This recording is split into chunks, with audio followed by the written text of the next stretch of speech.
आप सभी को मेरे इस यूट्यूब चैनल में स्वागत है। तो बहुत सारे बच्चे कमेंट्स कर रहे थे कि आगरा बीएड की परीक्षा का प्रीवियस ईयर का जो क्वेश्चन है वो इस पर अपलोड कर दीजिए हम ताकि पढ़ पाएँगे। तो मैं आप लोगों के लिए प्रश्न पत्र लाया हूँ जो कि आगरा बीएड परीक्षा की तैयारी जो बच्चे कर रहे हैं इससे आप लोग पढ़ सकते हैं। आप देख सकते हैं कि 2022 का प्रश्न पत्र इस तरह का आया था और आपको बता दूं कि कुल मिलाकर 100 प्रश्न आते हैं जिसको कि 4 खंडों में विभाजित किया गया है। आप देख सकते हैं कि कुल मिलाकर 100 अंक हैं और उसे 4 खंडों में विभाजित किया गया है जो कि पहला खंड है, देख सकते हैं आप सामान्य ज्ञान। दूसरा सामान्य ज्ञान के बाद शिक्षण अभिरुचि, आप नीचे की ओर जाके देख सकते हैं और ये दिखाने के बाद आपको मैं इसको आंसर के साथ मैं बताऊंगा कि इसका सही आंसर क्या होने वाला है। देख सकते हैं कि शिक्षण अभिरुचि ये दूसरा खंड है और तीसरा खंड जो है वो है साहित्य के ऊपर है। देखिए खंड ग साहित्य एवं भाषा अभिरुचि, तो ये साहित्य में आपका व्याकरण के साथ साथ आप जो बीए में या फिर एमए में जो भी हिंदी साहित्य का इतिहास पढ़े हैं उसी के अंतर्गत सारे प्रश्न आते हैं और प्रश्न बहुत ही सरल आता है, आप देख सकते हैं। और एमसीक्यू टाइप का 75 मार्क्स का आता है और 25 मार्क का जो बचा वो लिखने की शैली जो होती है उसके ऊपर देखा जाता है कि हम किस तरह से लिखते हैं। देखिए 25 मार्क में है आपको एक गद्यांश दे दिया जाएगा और उसी को पढ़कर आप उस गद्यांश का शीर्षक बताएंगे और उसे व्याख्या भी करेंगे। इसी तरह का प्रश्न आता है। प्रश्न ज़्यादा कठिन नहीं आते हैं, बहुत ही समय भी मिलता है, 3 घंटे का समय होता है, आप अच्छे से कर पाएंगे। देखिए इसका पल्लवन करने के लिए आता है जिसका 2 मार्क्स है, आप देख सकते हैं। तो चलिए अब मैं इसका प्रश्न के साथ साथ मैं आपको उत्तर भी बताते जाऊंगा, तो आप ध्यान से सुनिएगा। और इसी तरह का प्रश्न आता है जो कि मैं अपने और एक वीडियो में बताया हूँ कि किस तरह और कौन सी किताब हमें पढ़नी चाहिए।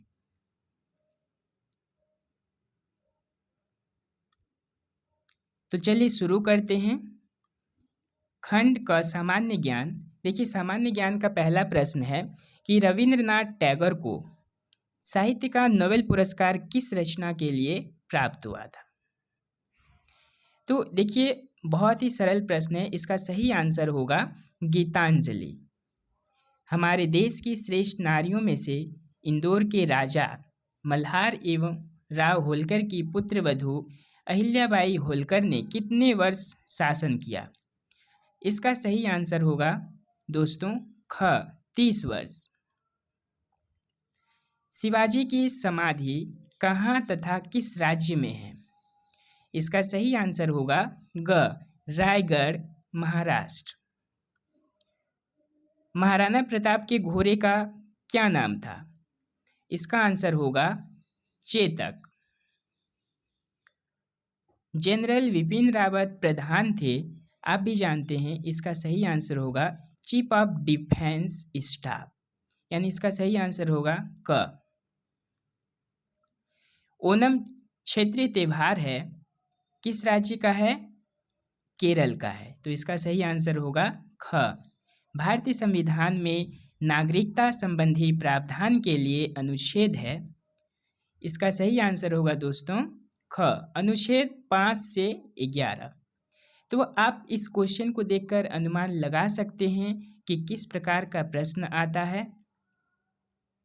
दूसरा क्वेश्चन है सूचना का अधिकार कानून लागू करने वाला विश्व का पहला देश कौन सा है।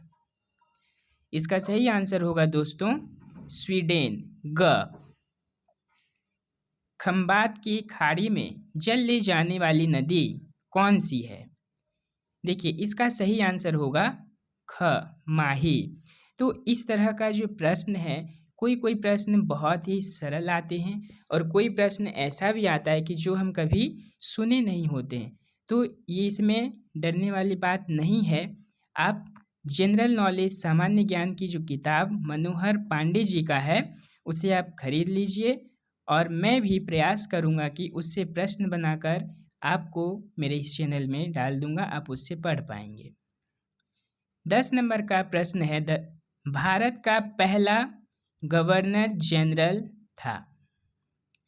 देखिए, भारत का पहला गवर्नर जनरल जो है, वैसे तो लॉर्ड विलियम बेंटिंक इस प्रश्न के अनुसार, लेकिन ऑप्शन में नहीं दिया गया है।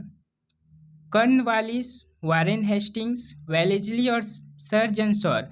तो भारत का पहला governor general Lord William Bentinck थे, लेकिन इन्होंने ऑप्शन में नहीं दिया है।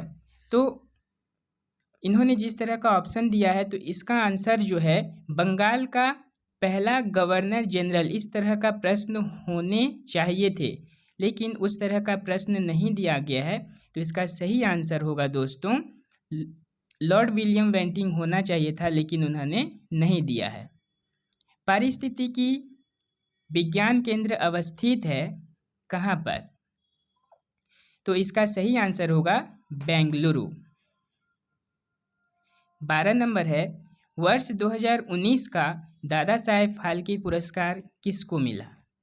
इसका आप भी जानते हैं, इसका सही आंसर होगा क, अमिताभ बच्चन। भारत की सीमाएं कितने पड़ोसी देशों से मिलती हैं? तो इसका सही आंसर होगा 7। तो 7 देशों का नाम भी आप जानते होंगे, चीन, पाकिस्तान, अफगानिस्तान, नेपाल, भूटान, बांग्लादेश और म्यांमार। निम्न में से कौन सा दर्रा अरुणाचल प्रदेश में स्थित है? इसका सही आंसर होगा दोस्तों ग, बोमडिला पास। राष्ट्रीय हरित प्राधिकरण की स्थापना कब की गई? इसका सही आंसर होगा दोस्तों 2010। ख, किस राज्य का वन क्षेत्र सबसे कम है? इसका आंसर होगा हरियाणा। घ, केंद्रीय प्रदूषण नियंत्रण बोर्ड कहाँ स्थित है? नई दिल्ली। इसका आंसर होगा ग। भारत का सबसे बड़ा बंदरगाह कौन सा है? भारत का सबसे बड़ा बंदरगाह कौन सा है? मुंबई।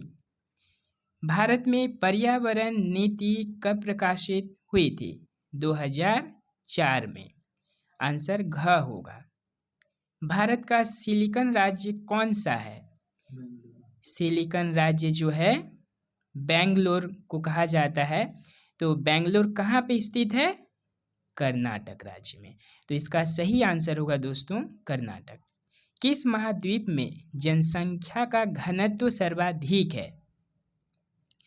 तो इसका सही आंसर होगा दोस्तों एशिया, यानी क। भारतीय संविधान की प्रस्तावना, जिसे कि 26 नवंबर 1949 को अपनाया गया, जिसमें निम्न शब्द शामिल नहीं थे, निम्न शब्द शामिल नहीं थे कहा गया है ना। तो देखिए यहाँ पे समाजवाद, धर्मनिरपेक्ष और अखंडता, ये तीनों को बाद में जोड़ा गया है 42वें संविधान संशोधन के द्वारा 1976 में। तो यहाँ पे देखिए ऑप्शन में क्या दिया है? क होगा इसका सही आंसर दोस्तों, समाजवाद, धर्मनिरपेक्ष और अखंडता, क्योंकि इन तीनों को बाद में संविधान की प्रस्तावना में जोड़ा गया है। तो इसका सही आंसर होगा क। भारत में खारे पानी की सबसे बड़ी झील कौन सी है?